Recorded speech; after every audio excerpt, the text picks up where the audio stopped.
Öksürük, nedenleri ve tedavisi, kaynak Acıbadem Sağlık Grubu Sağlık Rehberi. Öksürük insan vücudunun ani bir tepkisi ve refleksidir. Günlük yaşamda ve klinik uygulamada çok yaygın bir semptomdur. Birçok kişi hayatı boyunca sürekli öksürük atakları geçirir.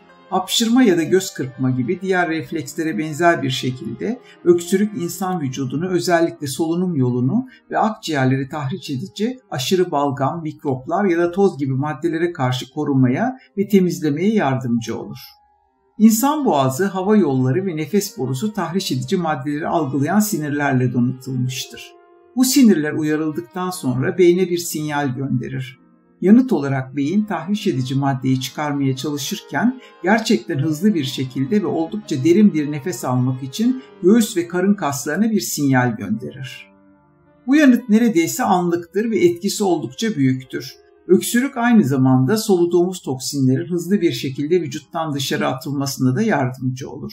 Arada bir gerçekleştiğinde normal ve doğal bir refleks olmasına rağmen sürekli öksürük günlük faaliyetler sırasında çok rahatsız edici olabilir. Her ne kadar bir semptom olsa bile öksürüğün uzun süre devam etmesi birçok olumsuz sonuca yol açabilir. Baş ağrısı, bulantı ve hatta kusmaya neden olabilir. Boğaz ağrısı ve ses kısıklığına neden olabilir. Bulaşıcı bir hastalıktan kaynaklanıyorsa fiziksel izolasyon gerekli olabilir.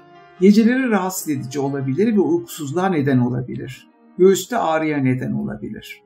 Hayal kırıklığı, öfke, kaygı ve depresyona neden olabilir. Normal yemeği veya içmeyi zorlaştırabilir. Özellikle yaşlılarda kaburga kırılmasına neden olabilir. Sürekli devam eden öksürük psikolojik etkiler ortaya çıkabilir. Hatta sosyal olaylarda kısıtlanmış hissettirebilir. Üriner inkontinansa idrar kaçırma neden olabilir veya kötüleştirebilir.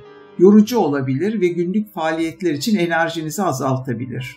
Aynı zamanda soğuk algınlığı gibi çok ciddi olmayan akut hastalıklar bu duruma neden olabileceği gibi zatürre, akciğer pıhtısı, karaciğerde sıvı birikmesi ve sönmüş akciğer gibi çok daha ciddi akut hastalıklarda öksürüğe neden olmaktadır. Öksürük ne kadar sürer? Öksürük çoğunlukla birkaç gün veya birkaç hafta boyunca devam eder ve biter. Öksürüğünüz devam ederse doktorunuzun öksürüğün daha az yaygın diğer nedenlerini tanımlamak için bazı testler istemesi gerekebilir. Kronik öksürük tedavisi öksürüğün nedenine bağlı olarak daha iyi olmasına ve bazen tamamen çözülmesine yardımcı olacaktır. Uygun tedaviye rağmen kronik öksürüğün kesilmeden devam ettiği bir takım vakalar vardır. Ne zaman hekime başvurmak gerekir? Öksürüğün birden çok nedeni olabilir ve bunların tedavileri birbirinden oldukça farklı olabilir.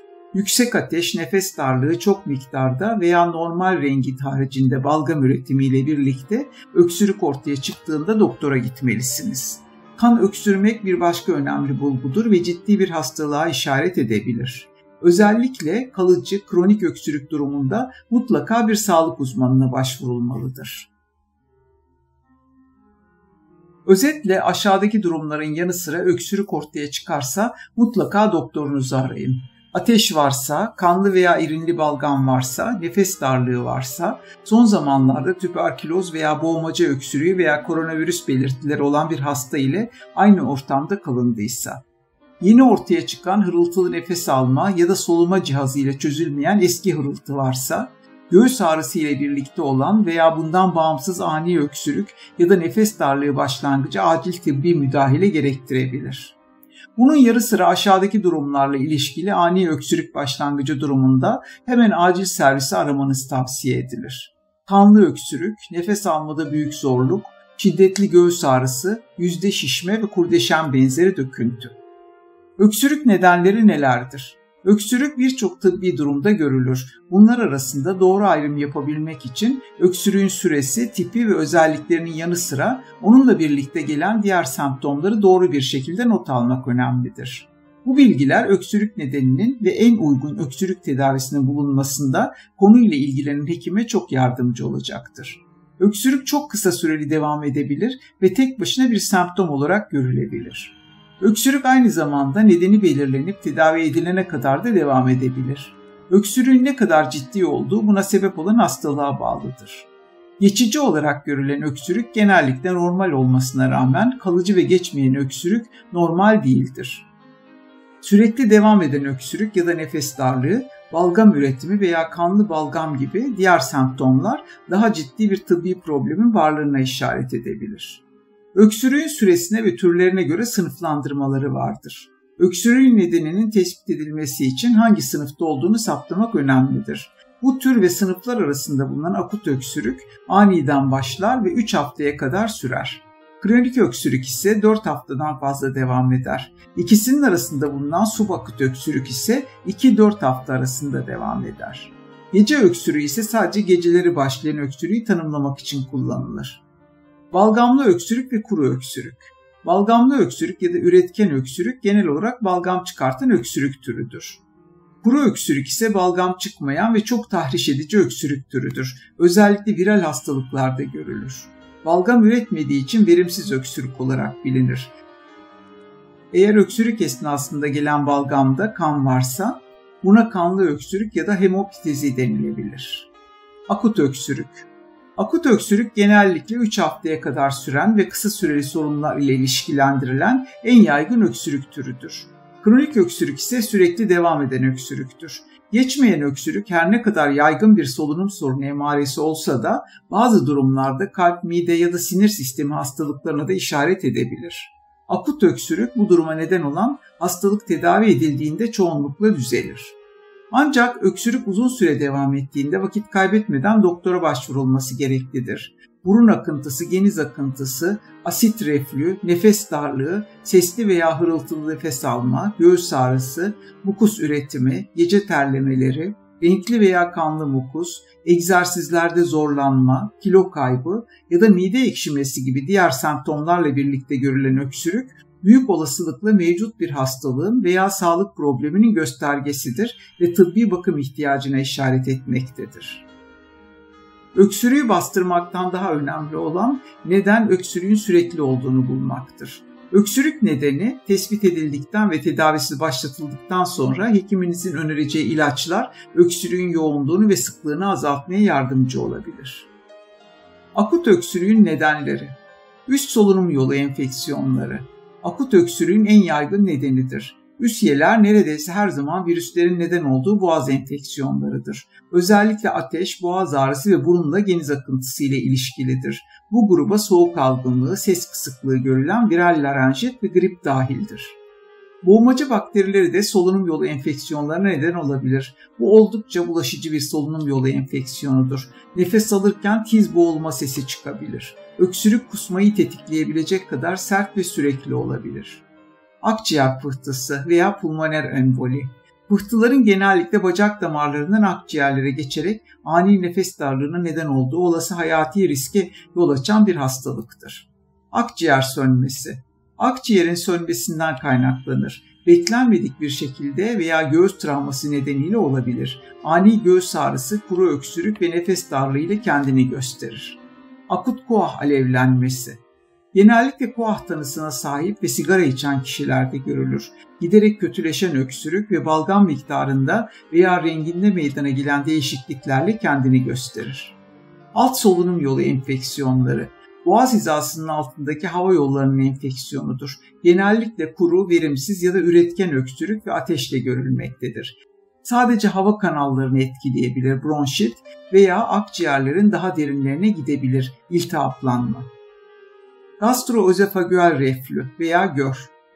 Asit reflü hastalığı olarak da bilinir. Bu durumda mide içindeki asit yemek borusuna kadar geri döner. Potansiyel olarak boğaz içine sızabilir ve borularda tahrişle kuru öksürüğe neden olabilir. Genellikle mide ekşimesiyle ilişkilidir. Kalp yetmezliği ya da pulmoner ödem durumunda zayıf bir kalp akciğerde sıvı birikmesine neden olabilir. Düz yatıldığında kötüleşen nefes darlığı ve bacak şişmesiyle ilişkili kuru veya balgamlı üretken öksürük halinde kendini gösterir. Üst hava yolu öksürük sendromu ya da postnazal akıntı boğazın arkasında toplanan burun akıntısıdır. Burun arkasından boğaza kronik olarak damlamanın neden olduğu kuru öksürük olarak ortaya çıkar. Genellikle yakın zamanda gerçekleşmiş bir enfeksiyondan veya alerjik bir maddeye uzun süreli maruz kaldıktan sonra ortaya çıkar. Yaygın alerjik bir durum olan saman nezlesi ya da alerjik rinit soğuk algınlığı semptomlarının aynı şeklinde görülebilir. Genellikle kuru öksürük, hapşırma ve burun akıntısı ile ilişkilidir ve bir alerji tetikleyicisi sorunun kaynağıdır. Tahriş edici maddelerin solunması, bazı buhar, duman ve gazlara maruz kalınması boğazda, hava yollarında ve nefes yollarında iltihaplanmaya ve akut öksürüğe neden olabilir. Kronik öksürük nedir? Kronik öksürük ya da geçmeyen öksürük, geçici olmayan, sürekli devam eden öksürük türüdür. Tıbbi geçmişlerinde koah, astım, mevsimsel alerjiler, asit reflü hastalığı ya da kronik akciğer hastalıkları, akciğer kanseri ve tüberküloz gibi kronik enfeksiyonlar olanların yanı sıra sigara içen kişilerde kronik öksürük görülmektedir. Bazı akut öksürük kaynakları 2 haftadan fazla devam eden öksürüğe neden olabilir ve bu nedenle subakut ya da kronik öksürüğe dönüşebilir. Kronik öksürüğün nedenleri nelerdir? Kronik obstrüktif akciğer hastalığı ya da koah, akciğerin kronik tahrişi, hava yollarının ve akciğerlerin kronik olarak iltihaplanmasına neden olur. Bu iltihap balgam ve nefes darlığı ile kronik öksürüğe neden olur. Özellikle sigara kullananların akciğerleri sigara kullanmayan bireylerin akciğerlerine göre enfeksiyonlara karşı daha savunmasızdır. Akciğer kanserinde başta akciğerden kaynaklanan veya diğer organlarda sonradan akciğere yayılan kanser bazen hemoptizi adı verilen kanlı öksürüğe neden olabilir. Bu durumdan muzdarip bazı hastalarda istemsiz kilo kaybı da görülür. Belirli kronik akciğer enfeksiyonları kronik öksürüğe neden olabilir. Son derece bulaşıcı bir akciğer enfeksiyonu olan tüberküloz bazen kanlı balgamla birlikte ateş ve gece terlemesi ve öksürüğe neden olabilir. Bazen hipertansiyon ilaçları kronik öksürüğe neden olabilir. Astım ve öksürük. Astımlı hastalarda nefes darlığı ve hırıltılı solunum ile ilgili akut kuru öksürük bazen sadece gece saatlerinde olmak üzere astım krizi şeklinde gelişebilir. Bu durum tahriş edici bir maddenin solunması ya da akut solunum yolu enfeksiyonu, egzersiz, soğuk algınlığı veya stres nedeniyle tetiklenebilir. Astım aralıklı olarak görülen kuru öksürüğe neden olabilir. Bu astımın henüz tam olarak kontrol altına alınamadığının bir işareti olabilir. Bazen öksürük sadece iş yeri veya okul gibi belirli yerlerde başlar ve buradaki bir alerjik etkene işaret edebilir. Öksürük risk faktörleri nelerdir? Öksürük gelişimi için birçok risk faktörü bulunur. Alerjiler. Alerjisi olan kişiler belirli bir alerji tetikleyicisine maruz kaldıklarında öksürük riski artar. Çevresel. Bazı iş yerlerinde havada serbest uçuşarak nefesle vücuda alınabilen ve öksürük geliştirebilen tahriş edici maddeler olabilir. Yüksek kirliliğe sahip alanlar veya yemek pişirmek ya da ısınmak için kömür kullanımı da öksürük riskini artırabilir. Kadın cinsiyet. Kadınların kronik öksürük gelişme riskini artıran daha hassas bir öksürük refleksi vardır. Kronik akciğer hastalıkları, astımı olan insanlar, bronşektazi, genişlemiş solunum yolları, koah ve yara izi bırakmış akciğer enfeksiyonlarına maruz kalmış kişilerde öksürük riski daha yüksektir. Solunum yolu enfeksiyonu olan bir kişiden enfeksiyona maruz kalma, solunum yolu enfeksiyonları çok bulaşıcı olabilir. Sigara kullanımı. Halihazırda veya geçmişte sigara kullanımı kronik öksürük için önemli bir risk faktörüdür. Bu durumda sigara toksinlerinin doğrudan solunması veya ikinci el sigara içilmesinden kaynaklanabilir. Öksürüğün tanı yöntemleri. Fizik muayenenin ardından hekiminiz duruma göre bir takım tetkikler isteyebilir. Göğüs röntgeni, kan tetkikleri, göğsün BT taraması, genellikle uzun bir pamuklu çubukla boğazdan örnek alınması, derin bir öksürükten sonra toplanan balgam örneği.